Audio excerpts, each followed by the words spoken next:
Bienvenidos y bienvenidas a un nuevo análisis a fondo. Hoy tenemos sobre la mesa un documento verdaderamente fascinante que nos invita a mirar la historia desde una perspectiva, pues, inesperada. Hola, ¿qué tal? Sí, totalmente. Es de esos textos que te hacen replantearte muchas cosas. Exacto. Vamos a sumergirnos en un artículo de investigación titulado De la Ley Daos a la conversión agraria en Bolivia. Está firmado por el investigador Eduardo Salinas. Y la misión de nuestra exploración de hoy es desentrañar un patrón asombroso. Un patrón que a priori parece imposible que exista. Claro, es que vamos a analizar cómo el autor conecta dos normativas legales separadas por más de un siglo de historia. Y por miles de kilómetros de distancia. Fíjate que revelan un andamiaje conceptual que es casi idéntico. Es un texto que propone una mirada muy aguda sobre la propiedad, el uso de la tierra y sobre todo las dinámicas de poder. Venga, disparemos. A ver, ¿qué posibles vínculos pueden existir entre el despojo territorial de las comunidades indígenas en el salvaje oeste americano, de finales del siglo XIX, con un modernísimo proyecto de ley agraria que monopolizó el debate en la Bolivia de los años 2025 y 2026? Porque a simple vista, cualquiera diría que hablamos de dos universos históricos completamente inconexos. Pues el texto de Salinas se encarga de desmontar esa aparente desconexión paso a paso. Demuestra que, en el fondo, ambas normativas comparten el mismo mecanismo estructural. O sea que no estamos hablando solo de leyes escritas en un papel. ¿Qué va? Hablamos de cómo el Estado concibe la tierra, de cómo pasa de entenderla como un espacio vital, un espacio comunitario, a transformarla en un simple instrumento financiero, un activo puro y duro. Vale, vamos a desglosar esto porque tiene tela. Para visualizar este cambio de paradigma, el documento nos invita a hacer un viaje en el tiempo. Nos situamos en Estados Unidos, concretamente en el año 1887. Pleno siglo XIX. Exacto.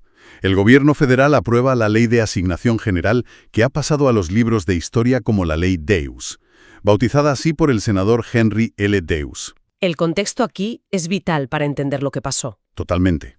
Estados Unidos estaba inmerso en la vorágine de la expansión hacia el oeste.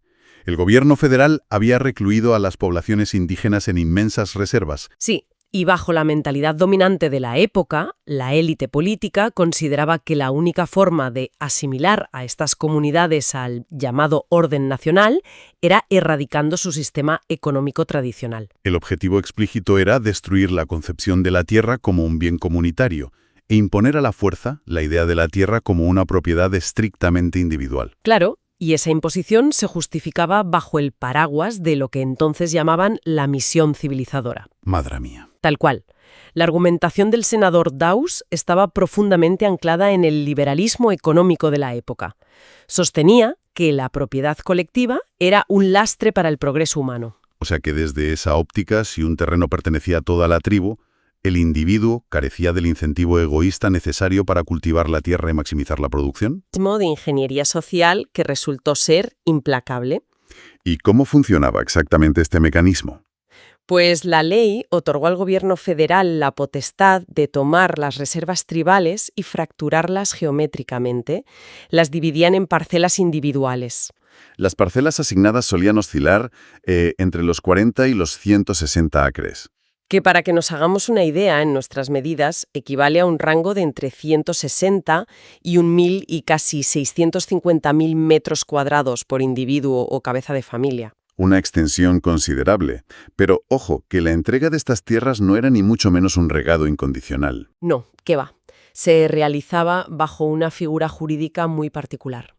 Un fideicomiso provisional con una duración de 25 años. Detengámonos un momento en ese concepto, porque creo que es crucial para entender el desastre que vino después. Sí, es la clave de todo. Un fideicomiso provisional, en este contexto, significaba que el gobierno estadounidense actuaba como un tutor legal, con plenos poderes. O sea que durante esos 25 años, ¿las familias indígenas no eran dueñas absolutas de la tierra? Exacto. No podían venderla, no podían transferirla, ni usarla legalmente como aval. El Estado retenía el título de propiedad bajo la premisa paternalista de proteger al individuo, mientras supuestamente aprendía los entresijos de la agricultura comercial. Aprender los valores de la sociedad blanca, vamos. En la inmensa mayoría de los casos, a renunciar formalmente a la tenencia comunal de la tribu. Y aquí es donde el autor subraya un dato verdaderamente sorprendente. Una de las trampas legislativas más devastadoras del proceso. A ver. Al aplicar esta subdivisión cuadriculada sobre inmensos territorios, la aritmética es simple. Sobraba tierra. Claro. Una vez que se había entregado la parcela a cada miembro registrado de la tribu, ¿qué ocurría con las enormes extensiones de terreno que quedaban sin asignar? Pues que el gobierno federal simplemente las declaraba tierras excedentes. Excedentes, fíjate.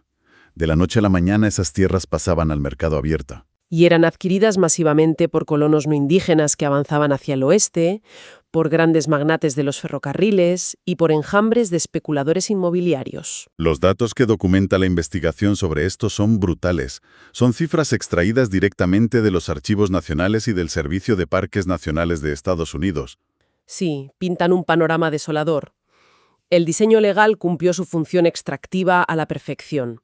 Entre el año de aprobación de la ley, 1887, y el año 1934, los pueblos originarios de Norteamérica perdieron cerca de 2/3 de toda su base territorial. 2/3. Sí, un desplome desde los 138 millones de acres originarios hasta apenas 48 millones. Es que es un expolio geográfico tremendo. Y claro, fue de la mano de una fractura social incalculable, que el texto menciona que se vio agravada por legislaciones complementarias, como la Ley Curtis de 1898.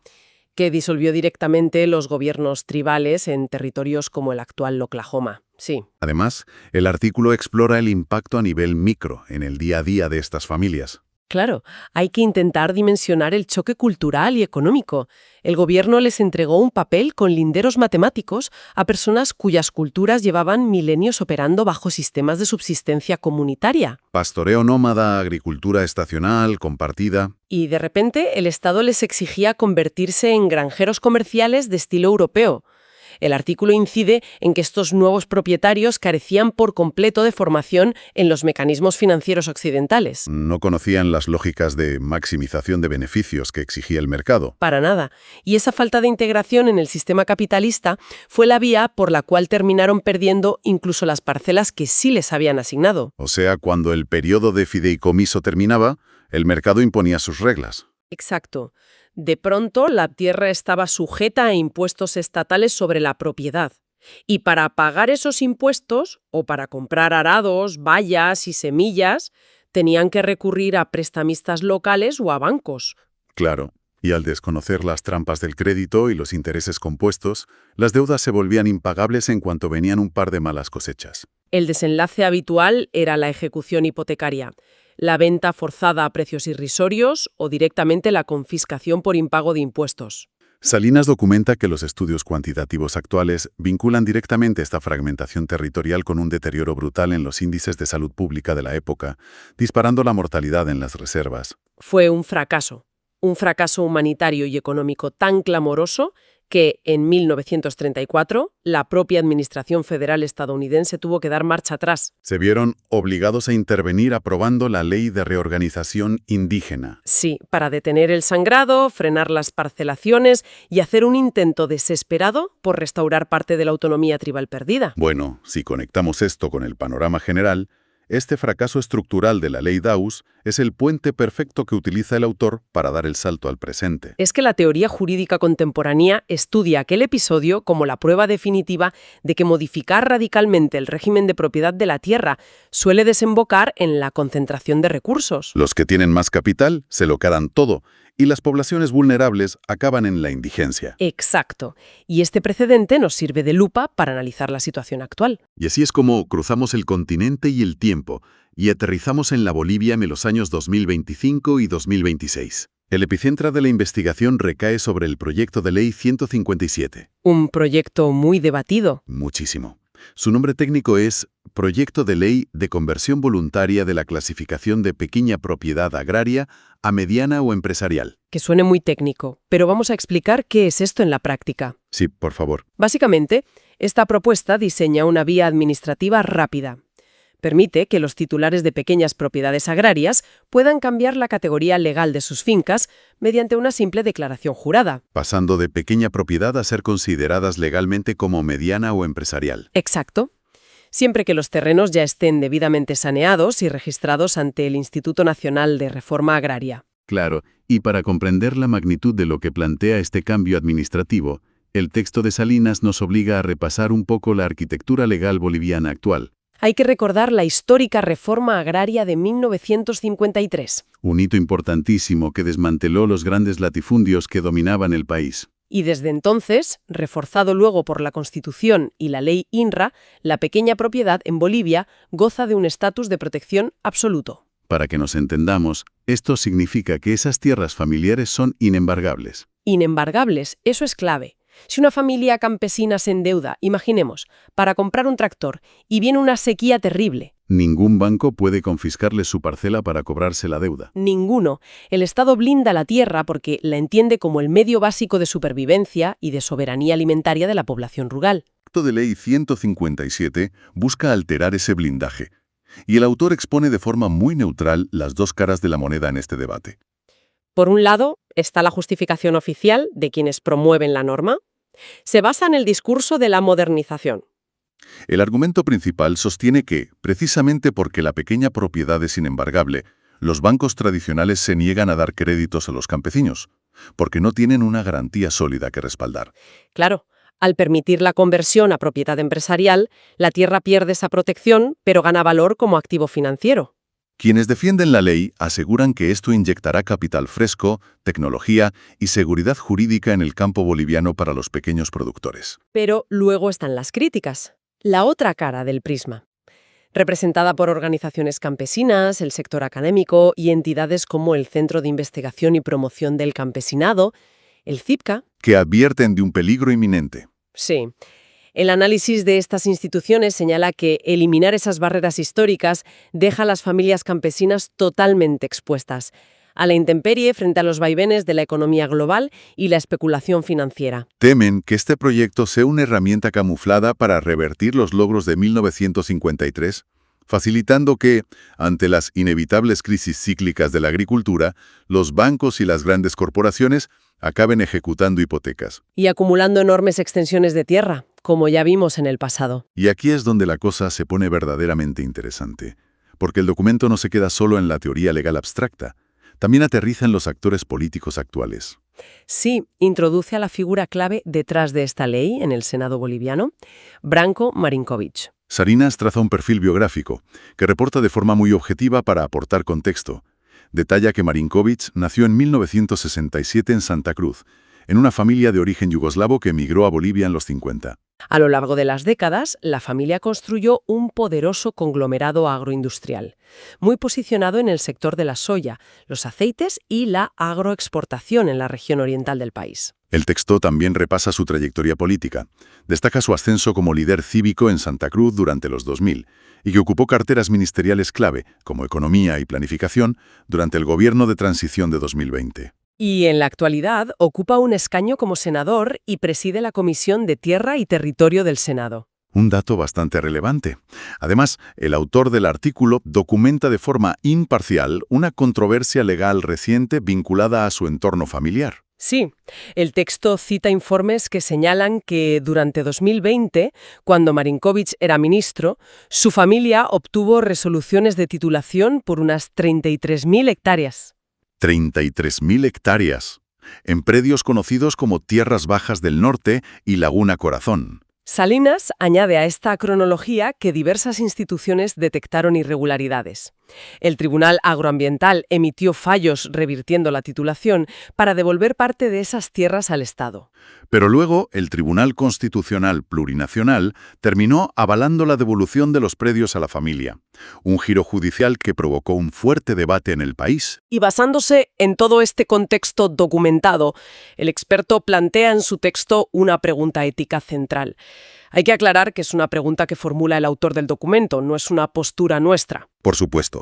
La pregunta es, ¿hasta qué punto resulta ético que un gran empresario del sector agroexportador impulse, desde su presidencia en una comisión del Senado, una ley diseñada para introducir las tierras de los pequeños productores en el mercado financiero? Es una pregunta que actúa como detonante conceptual, porque más allá de los actores individuales, lo que Salinas destila aquí es el núcleo del análisis.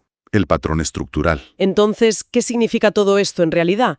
¿Cuál es ese núcleo? La mercantilización de la tierra, Este es el puente definitivo que une las planicies norteamericanas de 1887 con los campos de soya de Santa Cruz en 2026. En ambos casos vemos un esfuerzo persistente y legislado por consolidar esa mercantilización. Exacto. La tierra pasa de ser una base identitaria o comunitaria y un bien protegido a ser un activo financiero puro y duro. Un bien que debe poder comprarse, venderse, hipotecarse y embargarse con la mayor fluidez posible. Y al someter la tierra a las reglas de ese libre mercado, entra en juego un concepto clave del texto: la asimetría estructural de poder. Aquí es donde la aparente neutralidad de la ley se desmorona. No importa si es el siglo XIX o el XXI. En un mercado desregulado, el pequeño productor y el gran conglomerado juegan con reglas distintas. Tienen capacidades opuestas para resistir las crisis. El autor usa una analogía fantástica para explicar esto del desplazamiento indirecto. Sí, a ver. Pensemos en una partida de casino de altísimas apuestas. Imaginemos que un pequeño agricultor se sienta en la mesa con grandes inversores corporativos y bancos. El pequeño agricultor pone como única ficha las escrituras de su propiedad, su medio de vida. Mientras que los demás operan con fondos casi ilimitados y seguros de riesgo. Exacto. La participación puede ser voluntaria, pero las matemáticas son implacables. Ante la más mínima mala racha económica, la presión financiera expulsa al jugador más débil. Pierde su único activo frente a los que tienen capital para absorberlo. Es un despojo silencioso. No hay expropiaciones por la fuerza, sino embargos bancarios o ventas forzadas por presión económica. Pero bueno, lo fascinante aquí es que el experto advierte que no son procesos idénticos al 100%. Hay matices importantes. Claro, la ley Dawes fue coercitiva, forzada y explícitamente diseñada para asimilar y destruir la cultura indígena. Mientras que la ley 157 boliviana es formalmente voluntaria. Es un trámite a petición de la parte interesada. Sí, pero aquí radica el choque legal en Bolivia.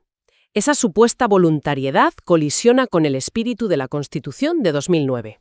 Que consagra la protección de las tierras comunitarias y familiares. El autor advierte que otorgar a un ciudadano la capacidad de renunciar a ese blindaje para convertir su tierra en garantía hipotecaria promovería un escenario inconstitucional.